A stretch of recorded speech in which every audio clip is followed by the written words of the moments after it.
raw, uncut, and unapologetic. Welcome to Men Talking Mindfulness with your hosts Jon McCaskill and Will Schneider. Here we focus on helping men and those with men in their lives solve some of life's complex challenges through understanding the practices of mindfulness and how they can help. Each episode is in an environment free of judgment and criticism, with a focus on authenticity and inner peace. Let's dig in.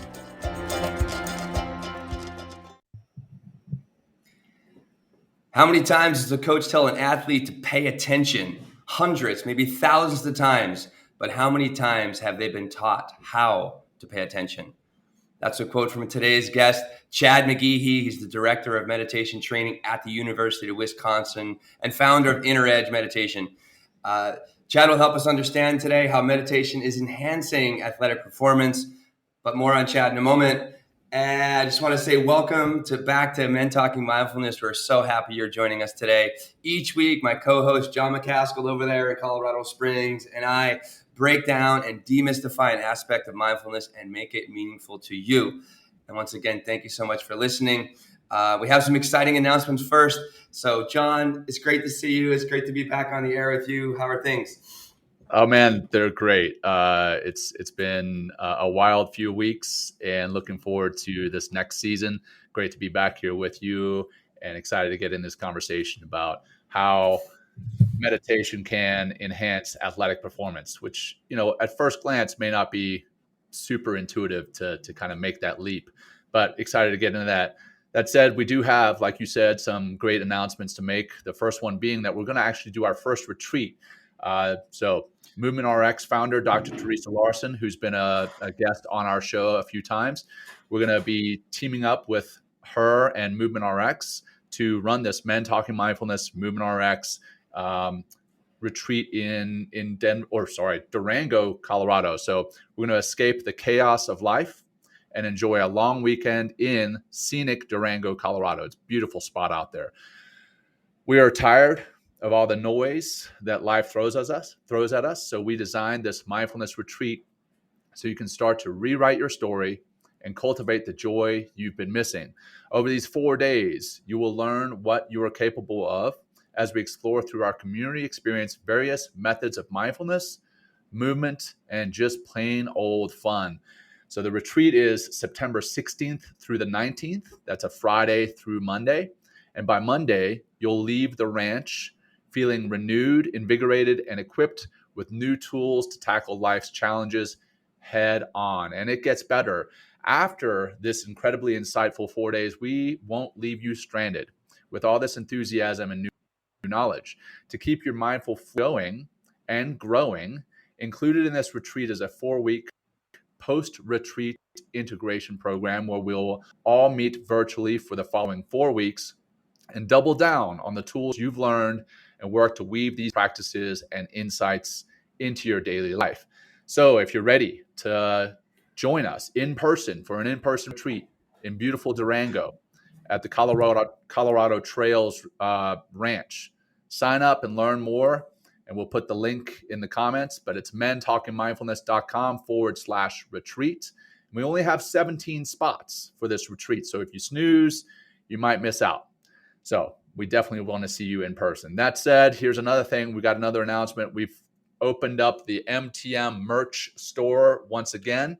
So this sale starts today, July 8th, and ends July 29th. So head to mentalkingmindfulness.com/merch to order your favorite MTM merch today. This sale includes the trucker hats that we've had in the past, the soft cotton t-shirts that we've had in the past. Here's the new stuff, the tank top, and a special edition Super MTM t-shirt with the original Superman color scheme and the MTM logo. Again, the sale ends July 29th. So head to mentalkingmindfulness.com/merch and order yours today. All right. Wow, that was a lot of announcements. So let's bring our guest on. Here we go. All right. So our guest is Chad McGehee. Chad McGehee is a meditation teacher, scientific collaborator, and trusted coach working at the intersection of elite performance and meditation. At the University of Wisconsin in the athletic department, Chad became the first ever Director of Meditation, which is awesome. Director of Meditation Training in major college sports. Chad is an honorary affiliate of the Center for Healthy Minds at UW-Madison, a member of Under Armour's Internal Human Performance Council, and co-founder of Inner Edge Meditation. Chad focuses on using meditation training for performance and well-being. Through his trainings, talks, and consulting, he supports individuals, teams, and organizations. Chad works closely with top performers across sport, law enforcement, education, and scientific research. His work is widely published in popular press and scientific journals. His work has been integrated into a range of environments, including K through 12 education, which I absolutely love seeing that, FBI SWAT teams, Fortune 500 companies, and elite high school and college athletics. He is passionate about bringing rigorous and accessible meditation training to life as strength and conditioning for the mind. All right. Welcome, Chad. Awesome to have you here, brother. Awesome. Appreciate it, guys. Love having this opportunity to talk to you and everything you've done, in your careers thus far, and looking forward to the conversation. For sure.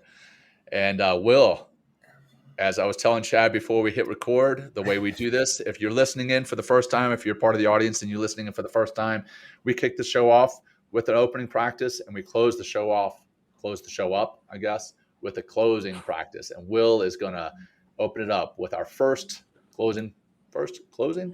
I am all over the place today. I need grounding, man. You need some meditation, John.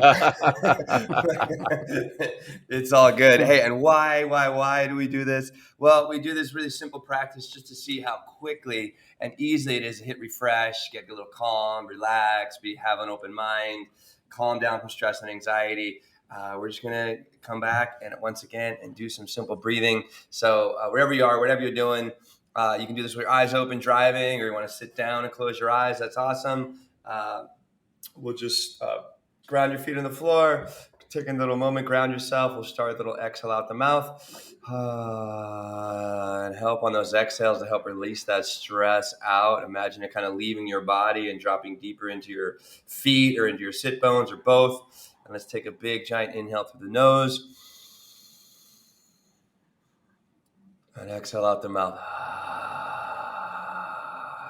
Yeah, good. Big inhale.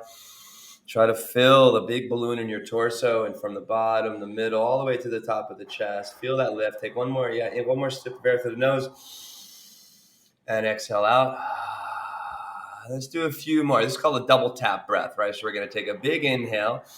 Pull it in, pull it in, pull it in. Pause at the top for a moment. Take another sniff of air through the nose. And exhale out the mouth. Let it go.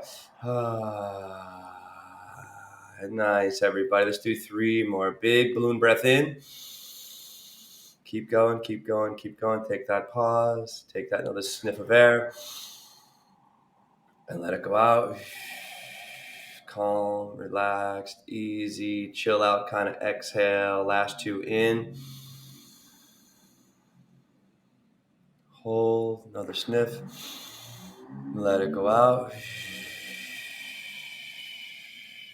Nice, gentlemen and everybody. One more time. In, big breath. Keep going. Inhale. Pause. Another inhale. Top it off. Exhale. Let it go. And just take a moment and, what brought you here today? Do you feel a little more peaceful? Are you a little more present? And when you're ready, maybe take some of those micro movements that we learned from Dr. Cohen. All right. Get some more energy back in your body and open the eyes if they were closed. And we are back with Chad McGehee. Chad, I'm so excited to talk to you. I was very, very, we had a little show call with you. Like, my God, it felt like months ago. And we were really excited then, but then I kind of started digging into you and seeing what you're doing out there. And I saw you being mentioned on ESPN, which I've been watching ESPN since, my God, I've been, 17 or something like that when it first came out. And then I was really dug into your inner edge mindfulness program, which has really been helping a lot of people as well. So, thanks for being here, Chad. Absolutely. Huge honor, man. Looking forward to it. Well, so tell us, so how'd you get into this work? Like, what was there a big revelation where you're like super depressed and kind of dropped into meditation and started teaching it? Like, what is your story that brought you here today, and how'd you get into this work? Yeah. So that's, there's so many different ways to answer that question, right? I'll try to keep it like as tight as possible. But I think like many, many people who end up in the role of teaching meditation, my doorway in was suffering. And 17 years old, a whole bunch of suffering showed up in my life. And I remember being in my parents' backyard and feeling like I had a choice, that I could run from it, I could hide from it, or I could find a way to go through it. And there was something in me that quivered, that kind of propelled me to go through it. And I had no fucking idea how to do that. And so that set me on a path, like how do I actually kind of navigate this? And so it was really when I encountered mindfulness and meditation that I felt like I had kind of like the moment to moment and the framework to be able to handle that suffering. And then long after that suffering changed, these practices were just a huge support for me as Chad, as a guy living his life. And I just figured I'd just continue to practice, go on retreat, do my daily practice. And I just, live out a life that was, happier and more balanced. And my first career was as a public school teacher. And I felt like I was sitting on a gold mine with this stuff. This was before there were many good resources in mindfulness and education. So I just started to make it up and just see what would happen with the kids in my reading group, my colleagues after school. And they were benefiting. So that kind of started the second part of my journey, which was how do you skillfully teach these practices? And so that took me a lot of different directions, including I had an opportunity to join a group on campus at UW-Madison called the Center for Healthy Minds that John mentioned in the intro. It's a research group. So I spent 6 years kind of collaborating with neuroscientists, investigating the impacts of this sort of training, and got to train with a huge range of populations. Some still with kids and teachers. That's when I got involved with research in law enforcement, corporate groups, healthcare, and then athletes. And then the work with athletes, kind of one thing led to another, and some unique opportunities along the way that ultimately landed in this position, this first of its kind position of director of meditation training. Was it hard to? Yeah, go ahead, John. Yeah. How do you take what you learned and you show up at UW and you're like, hey, I want to bring meditation to your athletes. How do you sell that to the administration of the college, of the university? Yeah, so that's a really interesting question. And, my intention was never to bring it into Wisconsin athletics. I had no intention of selling this to anybody. In fact, what had happened is there was a guy who had played football at the University of Wisconsin and played football in the NFL. Chris Borland is his name. And after Chris retired from the NFL, he wanted to do something to benefit other guys who had played the game. So he connected with us at the Center for Healthy Minds. Long story short, Chris and I created an 8-week pilot for a group of retired NFL guys. And at that point, it hadn't been done as far as I know. And it was really a question of like, what's going to happen when we get these 17 retired NFL guys in a room and try to teach them to meditate? Will they think it's a bunch of hippy dippy woo woo, like, right, John? Yeah. Yeah. Sorry, Chad. Sorry. No, I mean, like, the environment, right? And one of the things that's really important to me is I'm not interested in kind of corrupting these practices to make them something that they're not, to make it easier than it actually is. The practice is what it is. The path is what it is. How we teach it can meet people where they're at, and that's where skillful teaching comes into question. So after we did that 8-week pilot with these retired NFL guys, some of them were on staff at the University of Wisconsin. One was head strength coach for football. One was connected with the strength coach for basketball, some administrative folks. And they were the ones that said, hey, we think our student athletes could benefit from this. Would you be interested in coming in and sharing some of it? Another way to say that, and that's in more like meditation language, is that's compassion. They experienced the benefits of practice. Their suffering was reduced. Their well-being was increased, and they wanted to share that with other people. So then we started to pilot in small ways with a couple of teams where there's some internal champions. They benefited, and then the work kind of grew over a couple of years that way. Nice. I think that's been the path for all of us in some ways. Because I mean, John, you told your story like numerous times about, how you laughed in your instructor's face when he talked about meditation and mindfulness as a cure for the problems you were having. I've been in the same boat. I just finished a massive Vipassana meditation retreat. And in the retreat, I'm like, I need to go teach more meditation in New York City. Like it's just like you just naturally want to, because of the health that it brings to the body and the mind and all your relationships. You just want to create more of that in the world, I feel. And then to bring it to athletes, I think is absolutely is crucial. Like how is it different, teaching meditation to athletes, or how do you, is there a different method you teach, or is it onboarding them that's really required? Like what are kind of struggles to really get the buy-in from athletes, if you will? And then what's the process you take them through? Sure. Yeah. I mean, that's a huge question, that like, there's so many cool ways I think like that, to answer that question. But one is really kind of like, how is this framed for athletes? How does this kind of like make sense to them? So the way I talk about the work, as you mentioned in the intro, is strength and conditioning for the mind. And of course, no athlete would ever go out into their, arena of competition without training their body, yet they do it all the time with the mind. We end up in mental training paradox where, in sport and in life, we talk about the importance of the mental game, yet we're not actually setting aside time to train for it. So we're kind of flipping that. We're actually setting aside time to train for it. And then, so kind of like next level down from there, I remember one of the first times I walked into the Wisconsin football weight room. I go up to one of the coaches, one of the strength coaches, and he looks like one of these Under Armour mannequins, like come to life, like I didn't know humans had shoulders that big, right? And so I say, hey, coach, like, what do you do around here? And he's, like, my job is just to get guys bigger, faster, stronger. And of course, I've seen that. We've all seen that, like in every weight room, everywhere, some version of that. And I thought, like, well, what's the corollary to what I'm up to? And it occurred to me that what I'm interested in is training folks to have minds that are more focused, more resilient, and be better teammates. And not just talk about it, but actually train for it. And there's good science in all of those areas and good trainings in all of those areas that can show up to impact these athletes, both in the performance realm, but also in the well-being realm. And also those, of course, are just kind of not two different things. It's one mind that's involved in all aspects of it. Yeah, that's actually one of the questions I wanted to ask was like obviously what we want to talk about today specifically anyway is how the meditation enhances the athletic performance. But what other benefits have the athletes reported to you once they start practicing for, the performance enhancing side? What else do they get? Sure. I mean, as you all, but like the amazing thing about meditation, the way I think about meditation, right, it's just training the mind, and the mind's always with us.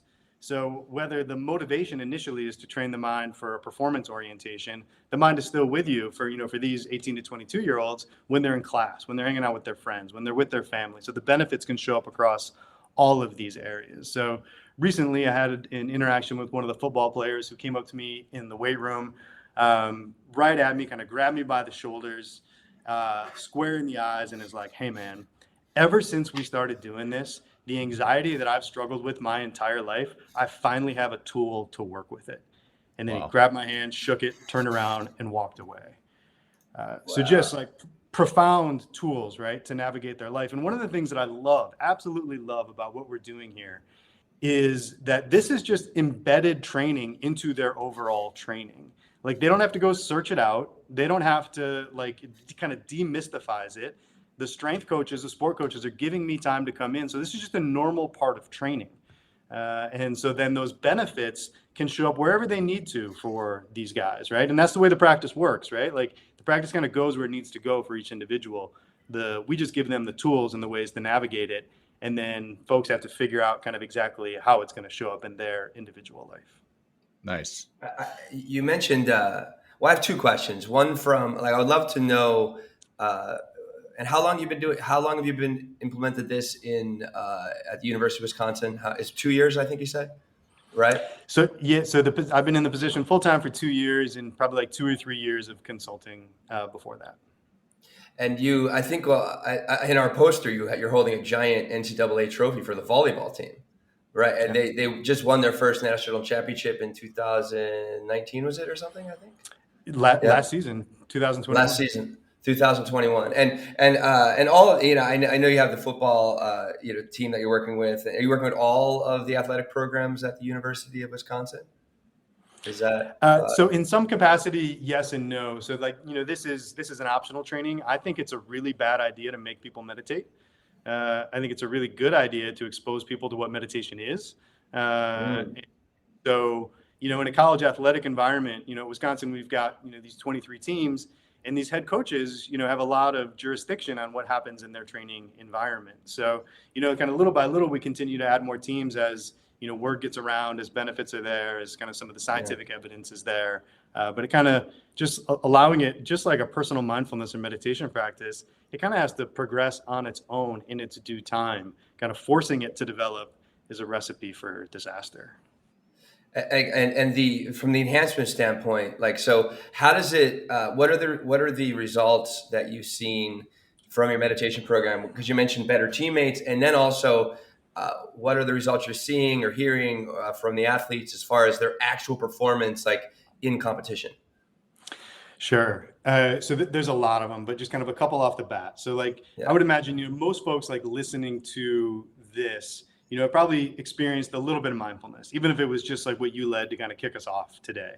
And a really common response after people practice is they feel a little bit, more calm or a little bit more relaxed. And so that's a really common response. And that's a really good thing. That can do a whole lot of benefit for folks. But what do we call calm and relaxed in a high intensity environment? We call it poise. And we really celebrate it in these high performance environments, whether it's sport, special forces sorts of units, right? Corporate groups. Yet it seems like an elusive quality that some people have or some people don't have. But of course, with meditation training, we can actually train for it. So we start in kind of low intensity environments, then bring it into moderately tense environments like training situations, so that ultimately start to show up in the highest intensity of environments. So you mentioned the volleyball team last year. So this is a team that's been doing this training now for 3 or 4 years, kind of very embedded into how they roll as a program. I get on the road with them. We have, part of their conditioning blocks include meditation every week. And this past season in the national championship match, it was the 5th set, and they thought they had won the championship point. And then the call comes in that they had to review the call. They overturned the call. BS call, by the way. Oh, shit. But they had to reset and retake the floor, and they won it again. And in that time, in those 2 minutes, these women talked about how they use these very practices in those moments to reset, get present. In the words of George Mumford, get back into the eye of the hurricane, because they're elitely prepared to handle that moment. They just then have the tools to be able to get after it. So I think those are kind of some of the ways that we've started to see it show up in some of the environments around here. Yeah. Wow. Yeah, that's as far as college athletics, that's about as intense as it gets, right? Right there, calls reversed, and now you got to reset after you've just celebrated, and then you get upset. Now you're on the other end of that spectrum. Now you're pissed, and now you got to reset. That's pretty intense. Well, that's the thing that I love about it, right? It's kind of like old sports psychology was you need to have like the right thoughts and like the right emotions in order to perform well. And mindfulness and meditation takes an extremely different approach and says whatever's happening in your experience is okay. The question is, do you have the skills to work with it? So like there, you go from, like you're saying, John, like extreme elation to like extreme anger. Like those are totally normal responses in that moment. But do you kind of, right, in the words of John Kabat-Zinn, do you have the skills to surf those waves as they're coming in? This team did have those skills, and then they were able to, get after it and win that first national championship in program history. Nice. Yeah. It reminds me of, you don't rise to the occasion, you sink to the level of your training. And this is like great. I like the way you keep putting it. It's like that mental training. And it's like, and the mind drives the body. It puts you in the arena. It actually puts you in, to your body. If you do practice in a very holistic way, that you really become fully alive and fully active and fully aware, how important it is to have that little moment, that little extra awareness when you're at the highest level of competition. I mean, it just gives you that edge, that inner edge, like the name of your company, Inner Edge Meditation. Absolutely. Like it's just these like small little things that, elite performers are all looking for those fractional advantages that can kind of add up over time. In this sort of training, whether it's training the mind to be a little more focused, a little bit more resilient, a little more connected to, embodied purpose, or finding a way to relate to others on your team that you maybe don't have to love them all, but you have to find a way to kind of like see kind of the mission you're going after and kind of stay that course. Those are all things that are happening in the mind, and there's all very clear ways that we can train to stabilize those qualities. Mm. So what have been some of the struggles that you've had in, again, presenting what in Western society has been kind of seen as soft, weird, hippie, woo woo? Um, like, what are the struggles in presenting that to a bunch of athletes, which typically type A, somewhat masculine, the culture anyway. What are the challenges for you? Yeah, I think those are challenges that you're all describing, but there are also a lot of opportunities in there to just kind I like of that. folks where they're at. And I think that's one of the things we were talking a little bit in our previous conversation, and we know from lots of other research that like what drives change in things like education, what drives change in things like, counseling is how the relationship is between the provider and the person kind of like doing the training with them. Yeah. I think having somebody in the front of the room who's a viable provider to them, right? Somebody who's, just like somebody who they feel like they can hang out with. I was a college athlete, like I've, not at this level, but had some of these experiences. And then, being embedded in a neuroscience group for 6 years, they can, all their skepticism, I love, because it's going to show whether or not there's something here to stand on or something not to stand on. So I think those like cultural factors are in fact opportunities for them to kind of get after this training in better ways. So I think some of the ways we've avoided some of the pitfalls of that are one, we have really strong internal champions. So like when the first time I got in front of the football team here, the head strength coach who played in the NFL for 7 or 8 years, deeply respected guy on the staff, he had gone through this training himself, and he said this stuff matters, guys. This stuff is really helpful. And so that keeps them open, right? And then we start doing it with the team, whether it was with football, or volleyball or basketball. And then some of these athletes start to benefit. And one of the patterns I see emerge oftentimes is some of the top performing athletes tend to experience the benefits sooner. I think there's probably a bunch of reasons why that is. But then when they experience the benefits, well, then they're kind of cultural drivers, in that situation. For example, around here, one of the football players early on, Jonathan Taylor, a great football player here, now in the NFL, like just having an incredible, first couple years in the NFL. After we finished one of the first practices, and it was a body scan practice, he said the way that he felt after that practice, that sense of relaxed alert that he felt, is the same way that he feels when he's at his best pre-snap. He knows his responsibility. He's not overthinking it. He can just be in the moment and then be responsive to whatever happens, right? And so for a guy like that to say that in front of the room, then all of a sudden it shifts for so many guys in the room. And then they go from being like, wait, what is this stuff? To being like, I want to experience what he's experiencing. Sure. Nice. Aspiring to be that elite athlete, or just like, it's amazing how there is a group buy-in, and it's like, we're the weirdos, they're out there trying to teach people to meditate, and that's why we have the show. I mean, it is mindfulness, but like a big, foundation of mindfulness is just sitting, getting still and meditating and really getting into the non-doing, right? We do so much, but I'm finding myself saying, it's like, well, if you want to be better at doing things, and how good are you at not doing anything for a little bit of time, and just being with your breath and being with the way things are, and trying to drop into the middle and just be aware, just be simple, equanimous awareness. Just to like build off of that, right? Like, please. Like something like equanimous awareness, right? Like that is, athletes have experienced that all the time. We've all experienced that all the time.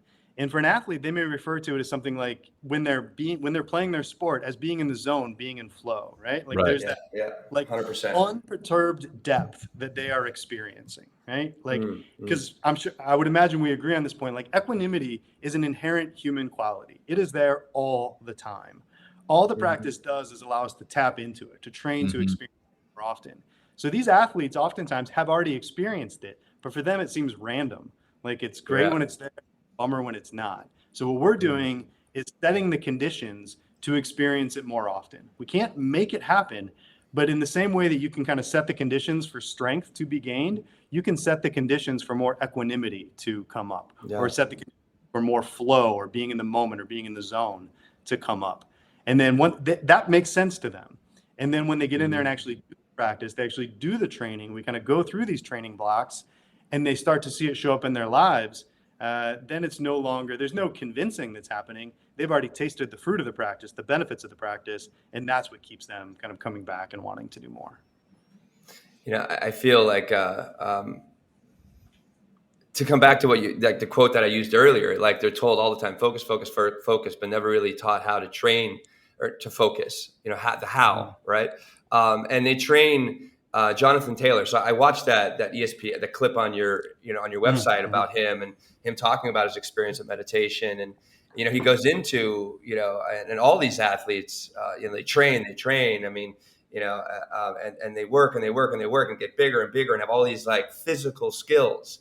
But I feel like meditation is almost like a pot, right, of wonderful, rich soil that allows them to plant all the roots of all their training into.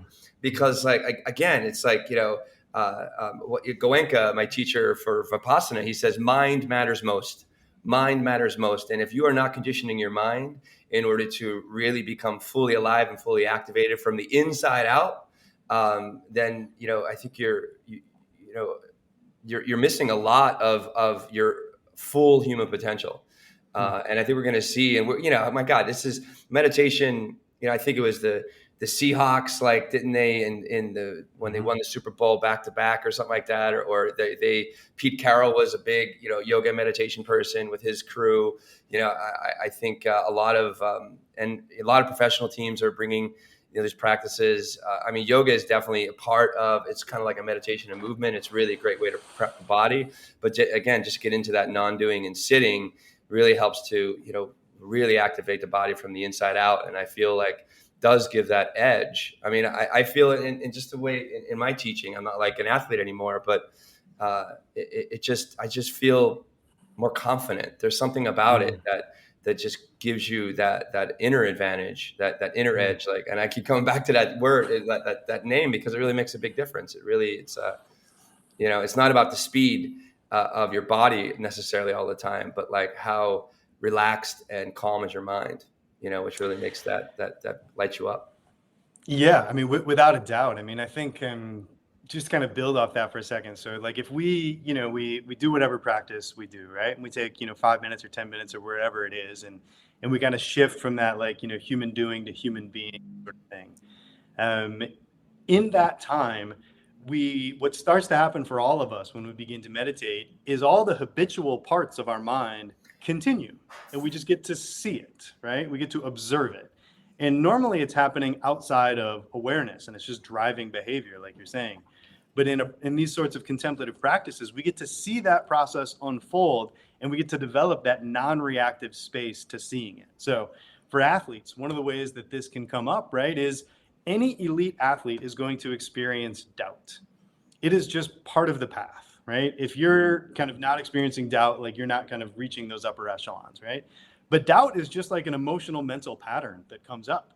And if you've sat and you've watched how doubt works, and you've got ways to unhook from that to get present with what's actually happening, then when doubt arises, again, in those intensity of those moments, no problem.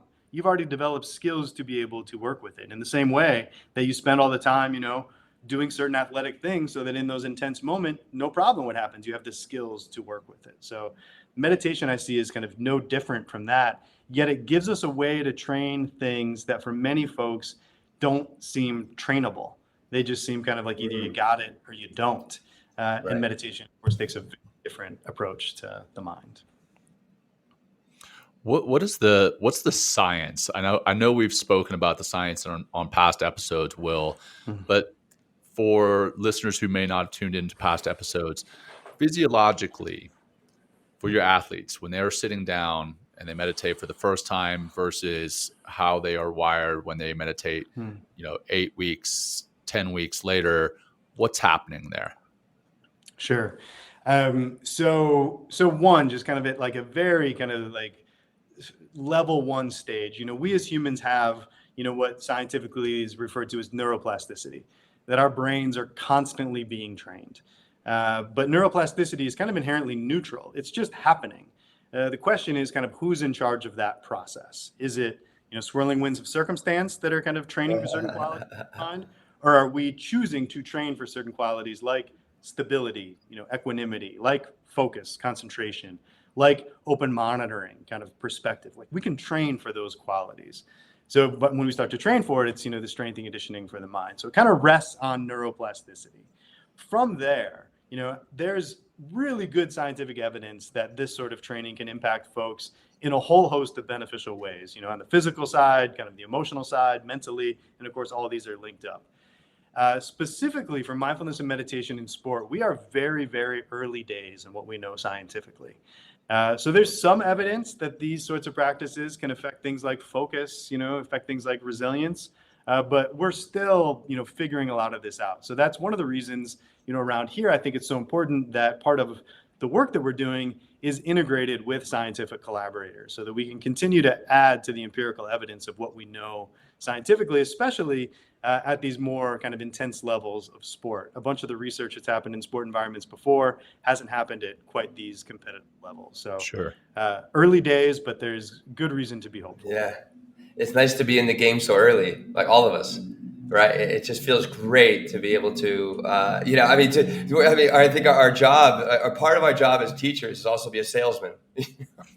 Just like, with the show with John and I, and I'm sure like Chad, you're going into these companies and, and sometimes you meet that resistance but it's like, and I love that there's more science and more empirical evidence and, continually being, researched and published about how incredibly powerful this is. And it's just a little slow for the West to get involved with this, where the East has been doing this for thousands of years. In your experience, what makes a good meditation teacher, or if you would, or how does that look like? What does that look like for you and your experience as well as a teacher and as a practitioner? Yeah, that's a really interesting question. So, I think I remember early days when I was first kind of teaching mindfulness and meditation. I got to collaborate with a woman named Catherine Bonus, who is one of the most skilled, wise teachers I've ever worked with, kind of a contemporary of Jon Kabat-Zinn. And I remember talking with Catherine after we had finished doing some teaching together, and I was kind of describing kind of what I was kind of doing in the class, like what was happening for me internally. And she said, that seems like a lot of effort. And she said, maybe explore just being what you're teaching. And that shifted things for me tremendously. That the qualities that we are trying to share with others, we have to embody ourselves. Or in the words of Chris McKenna from Mindful Schools, the intervention is the teacher's nervous system. And so that person, whoever that teacher is, taking that time to train for these qualities in an ongoing way is absolutely fundamental. Like there's no way anybody can teach meditation after doing a weekend workshop. Like they're not teaching meditation, they're teaching something else, maybe teaching a breath practice to self-regulate, which is great. Like that's a good thing, but that's not training the mind. It's something very, very different. So I think the teacher's personal practice is the biggest driver of change. Once that's there, then we can start to look at kind of skillful methods and frameworks and, curriculum choices. But without the personal practice, we're not going to be doing much. Yeah, it annoys me a little bit when I see Go ahead, Will. No, it annoys me a little bit out there in the public, like when I see oh yeah, become a meditation. Here's your meditation certificate, or become like a mindfulness. Here's a certificate. Like 4 weeks, you're an excellent teacher. I'm not gonna. I don't trust anybody. Yeah, it's really it's so true. Like, are you really embodying these practices and living the practice on a daily basis? And you could really just fall into teaching if that's what you want to do. I mean, it really, because it does. I love it. It comes from that effortlessness, and part of that effortlessness is getting. There's just, I feel like meditation and these practices help to just get us deeper into our DNA, if you will, that's just loaded with incredible wisdom. But we have to get still and get quiet and take time every day to begin to access that wisdom. And then it just starts. And once you really get in there and really trust it and really gain confidence from it and live for that confidence, it just starts to, boom, can really just flow out of you in such a beautiful way.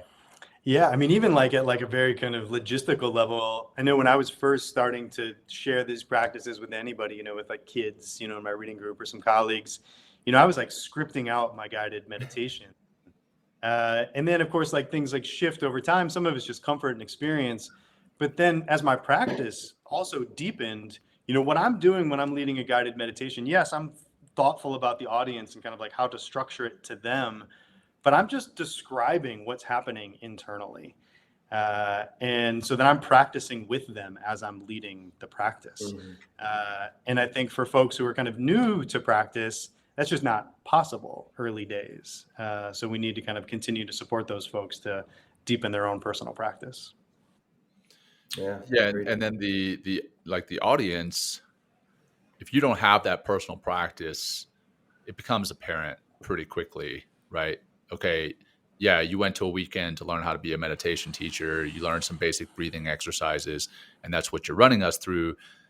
But just in the way that they carry themselves, in the way that they talk about their lives every day. I mean, we talk about being compassionate. We talk about equanimity. Not only do we talk about it, but we actually live it, right? And you can see that. You can see that in a person. And I think that lends to the authenticity of the teacher if they have a deep practice themselves. They can't just practice 2 or 3 times a week when they're talking to somebody about it. Will and I don't only practice the opening and closing practice of the show, right? We actually do have our own practices. It's all bullshit. Everything we do here is just kidding. No, not at all. But you can see that just like if we were going and coaching the athletic side of football, we would have to have our own strength and training, our own flexibility and mobility training. We'd have to have our own practice, literally. So that's why, I mean, you can't do that, and you can't be that teacher if you're not a practitioner yourself. Totally. You would never trust a strength coach who never got in the squat rack. Why would you trust a meditation teacher who never gets on the cushion? Yeah. So, well, so one, we talked about, the teacher. Now you are that teacher.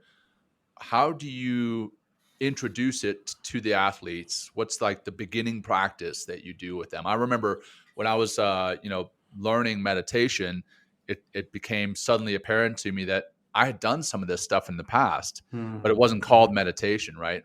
Box breathing. We do box breathing on the shooting range to get our heart rate down, to get our respiratory rate down, and to calm us down. But I never really thought much about it. And now there's, the science that has shown me why we do that. And now I see that it is tied to mindfulness and meditation, or it can be. What are the initial practices that you teach, and how do you grow it from that initial practice? Sure. Yeah, I think you make a really good point, John, that like these qualities, many times folks have found other ways to train and experience, and they just called it something else, or they just kind of stumbled upon it. So I think it's really important that anyone doing this work doesn't come in thinking they have the answers. They may have a framework that's helpful, but this is an inherent, human wisdom that is there. So respecting that in the folks that, we have the good fortune to train with. So one of the ways that I show up in I think about this work really from like a skills-based approach. And the first skill that I think is kind of foundational in the work that I do, and I think this is really grounded in the science and it's grounded in kind of thousands of years of contemplative traditions, is training the skill of attention and having your attention be where you want it to be. And there's that famous Killingsworth study from Harvard where they send people text messages. First text message is, what are you doing? Second text message is, what are you paying attention to? And they found that people are paying attention to what they're doing 47% of the time. Yeah. So half the time, right? Like people aren't paying attention to what they're doing. So And the science is also really clear that we can shift that number up, right? If it's 47, we get it to 52, 53, 55. And of course, these athletes know what that feels like. They know what it feels like to be sitting in film, trying to review what's happening, and then their mind wanders off to something that's coming later or coming earlier. Or to be, just to use a different sport, for example, to be on the 7th tee and still thinking about that approach shot on the 6th. That's just attention not being where you want it to be. So we get in there and we start to train attention, and there's lots of ways to train attention from a contemplative perspective. But one of the foundational ways is to use anchors, right? Like the sensation of breathing or sensations in the body. And we use these present moment anchors as something that we can train the mind to steady onto. And then pretty quickly, mind wanders off, no problem, right? That's the biggest myth and misconception, I think, of mindfulness and meditation, is that somehow folks think they're supposed to empty their mind or blank their mind. Right. Not possible. Right. Mind wanders off, no problem. You choose to bring it back. And then eventually we're kind of, through neuroplasticity, we're literally rewiring the brain to have that capacity of mindfulness, that capacity of meta awareness, inside of which we can regulate attention to be where we want it to be. So that once the mind has a little bit of stability, then that more stable, concentrated mind goes into film, goes into strength and conditioning, goes into practice. These are student athletes, goes into class. They're going to be more effective at all of those things. They just have a better mechanism that they're taking into those moments. And then it creates a foundation upon which, we can train for other qualities, like, a deeper sense of connection with oneself and with others, and a deeper sense of purpose. But I think that quality of training the skill of attention is a really powerful place to start. Yeah, it's the foundation of so much. Yeah, that's where Vipassana starts. Like when I do that 10-day, the first 30 hours, 3 days is samadhi. You're practicing samadhi, which is mental mastery. And the whole time, all you're doing is just paying attention as best you can for 1 hour each meditation, just the sensation of the breath in your nose. That's it. You just focus again, come back again, come back again, come back again. And it's like, it can get really maddening in there just doing that focus. But I know that I think it does helps me with the show. It just helps me wherever I am. And it just adds a level of comfort and confidence that's just like, there's something about being aware and being present and just kind of taking things in as they come, as they kind of flow in you or around you, through you, inside and out, that it's just like, this is the way things are supposed to be. And I have a question, because I can get really, I get very emotional as well. And what are some of the things that you would tell your athlete, like say an athlete like drops the game-winning pass, and he's been working with you and he's been meditating, or they're meditating with you, like how do you deal with those situations that maybe you have athletes that have a very strong emotional life and can really beat themselves down? Like how do you work in that way with these practices? Yeah, that's really interesting. So one of the frameworks that I use in the work that I'm doing here is, for anybody who's interested in being at their best, I think there's 4 areas that need to get really concerned with. So one is behaviors, another is emotions, another is senses, and another is thoughts. And kind of if I were to draw a diagram of those, behaviors would be at the top, but that's just kind of the tip of the iceberg, right? So the behavior is, like you missed the putt to win the championship, or the game-winning touchdown, or whatever, right? Like that's the behavior. But then below that, there's all this other stuff that's happening, right? So with something like emotions, the only skillful way to work with emotions is to experience them. We can't think our way through emotions. We can't fix our way through emotions. We can't solve our way through emotions. We experience emotions, and we experience emotions in the body. So we need to experience that. Like, is that a situation in this, hypothesis or this hypothetical of where somebody would feel angry, sad, frustrated, disappointed? Yes, that's a totally normal human response there. So that person needs to experience that. But pretty quickly, what's going to happen, I would guess, for a lot of folks, is we get kind of out of the emotional realm when we get into the thought realm, right? Where all these like thought patterns start to come in that are like beating oneself up, right? That are, negative, belief patterns about oneself. And do we want to learn from those mistakes? Absolutely, right? We want to see them clearly. But those patterns can just kind of get ingrained, in the words of Sharon Salzberg, these just become like add-ons to the experience.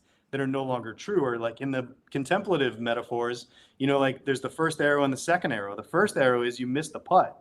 The second, third, 15th arrow are like, I can't believe I fucking missed the putt. Like I'm a terrible person. All that stuff. Yeah, Those and the can most be painful arrows. ones. They're super painful, right? So we can learn to identify those and unhook from those, right? And then kind of we can metabolize the emotional difficulty of it. Like that's no problem, right? And if we learn to metabolize that in skillful ways, then that's how it kind of turns into that fuel to be able to move it forward. Like nobody's like inherently bad because they didn't do something well athletically, right? We just have to have the skills to be able to work with kind of the thoughts and emotions that happen in response to that, so that we can skillfully move forward, after the event. So we've talked, quite a bit about emotions there, right? But the kind of the topic of the episode is how mindfulness can enhance your athletic performance. What do you say to someone who says, well, using mindfulness and or meditation to enhance your performance is a misuse of these practices? What's your answer to that? So 7 or 8 years ago, I would have been that person. Yeah. I did think that was a misuse of these practices.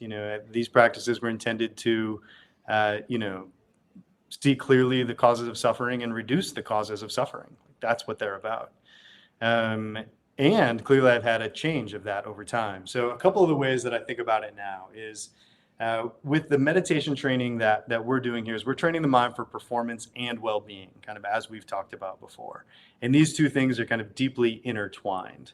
Also, performance, one way to the ways that I kind of think about performance is just like how we show up in the world. It's what we do in the world. And, one of the contemplative frameworks that existed for thousands of years is view, meditation, conduct, right? So we have to have right view, we have to have right meditation, and we have to have right conduct. So conduct is just how you live in the world. It's your performance in the world. It's how I show up to meetings. It's how I show up with my kid. It's how I, interact with people when I'm walking down the street. And I meditate so that I can have like skillful ways of doing that. And I need to have kind of the right view or the right framework so that I'm doing this so that it's in, my best interest and in the best interest of those around me. It's kind of supporting their performance. It's supporting their well-being. It's supporting them to flourish. So I think there's, like the classic, counterexample to some of this stuff is, you're just like training better sharpshooters. And that's not what I'm interested in doing. When I first joined the athletic department, I said, if you want somebody around here who's just going to help these people be better performers, I'm not your guy. I'm interested in training full people to be at their absolute best. Some of them happen to be elite volleyball players, elite golfers, elite swimmers. That's the behaviors that they're engaged in right now. And the doorway in for them may be more on performance, but then they get in there and they start to develop skills to work with emotions, work with thoughts, work with what's happening in their body. And those skills are generative and can start to show up for them across all domains and across the rest of their life. So I think it's, just an opportunity to meet people where they're at in a way that allows them to benefit from the practices now, and then they can continue to benefit them as their, kind of life unfolds and evolves in all sorts of ways, down the road. For sure. Beautiful. Yeah. It's additive, right? It's not one or the other. The performance enhancement comes to me, the way that I see it is that's a side benefit. You get all these other benefits, and performance enhancement is just an additional benefit. But it is a big one. So and I love the way that you phrased that, man. Awesome. Well, I think we got just a few more minutes. Will, I'll turn it over. I would want one last question. This is it. So what would you say to anybody who's listening that has only dabbled or has never tried meditation before? This is what would you say to them, Chad? Give it a shot. See what happens. I'm convinced that like the magic ingredient in mindfulness and meditation is curiosity. We don't know what's going to happen. We don't know what's going to happen, in this conversation. We don't know what's going to happen in these next coming moments, but we can show up and start to investigate with a sense of curiosity. And I think that is the way to kind of move forward. One, to be like a happy, healthy human, but absolutely in a meditation practice. Just get in there, do a couple minutes, see what happens, see what you notice. Do you feel a little more concentrated? Do you feel a little more connected? Do you feel a little more purposeful? Great. Well, there's your data, right? That allows you to kind of take the next wise step. Or maybe you get in there and you realize like there's some other stuff that you need to tend to, right? Like meditation and mindfulness isn't the answer to all of life's woes. It's not, a panacea for everything, like maybe there's other parts of one's life that like they start to meditate and they're like, you know what? I actually need to just maybe like do some more exercise, right? Or I need to do, like sort some things out with some family members, right? Like meditation, mindfulness isn't the response to every problem. It's not going to get rid of everything, but it's a tool by which people, I think, can see what's happening in their lives more clearly. And then once we see more clearly, we can respond more wisely. Awesome. That's a great way to finish. Yeah, it is. Yeah, it is. Well, for our listeners, our audience, we're actually going to have the surprise for our guest. He's going to run us through that closing practice here in a minute. But before we do that, Chad, for our listeners, if someone wanted to get a hold of you or find out more about Inner Edge, what's the best way for them to find all that out? Absolutely. Yeah, folks can connect with me on whatever social media platform, they want. And, if you want to connect via Inner Edge, inneredgemeditation.com. If you want to connect, with the athletics department, you can just Google, find, like there's a bunch of stuff on the athletics department website, and always looking to grow this work in skillful ways. So look forward to those opportunities. Right on. Well, excellent. That said, I'll turn it over to you to run us through this closing practice, my friend. Sure. So what's kind of occurring in me is a practice that I just did a couple times this week with a few different teams. And this kind of builds off something we were talking about earlier. So before we do the practice, I'll just say a couple things about it. So, after mindfulness, what happens? After we build some attention, what happens? Well, one of the skills that we can train is the skill of appreciation. And appreciation, and the way we're using it here, is noticing the good that is already there. So it's not this kind of, Pollyannish, like pretending there's no problems. Mindfulness sees any difficulties that are happening clearly, but humans also have this negativity bias where they're hardwired to scan for the bad, scan for challenges. And if that goes unchecked, then we know with neuroplasticity that over time we should expect folks to notice the bad more often. And the result of that should be people getting more fearful and, more cynical over time. But we balance that with intentionally training the mind to notice the good. So that can be noticing the good in one's performance, that can be noticing the good in oneself, that can be noticing the good in others, so that as we orient in the world, we're noticing, we're seeing clearly what's happening, and some of that is noticing the good that is already there. So that's kind of the backdrop for why I wanted to do this practice. And the simplest version of this practice is I invite anybody who's listening to just reflect and notice one good thing that's happened recently. It can be anything, small things. You took the time to listen to this podcast. You are making the effort right now in this practice. Maybe it's something from earlier today. Maybe you had, a good cup of coffee, or, saw something funny on the internet. And as your attention is noticing some of these good things, make sure you're tracking in your body what it feels like. Just reflecting on some of the good things that are happening recently in your life, and then savoring, noticing the felt sense of what that feels like in your body as you bring attention to these good things. And then you can let go of any effort with that practice. And then maybe think, when is a time in your life that you could drop in this one good thing? Driving home from work, headed to the gym, finishing up practice, in the middle of a workout, just pausing for just a brief moment, noticing something good, feeling it in your body, and moving on.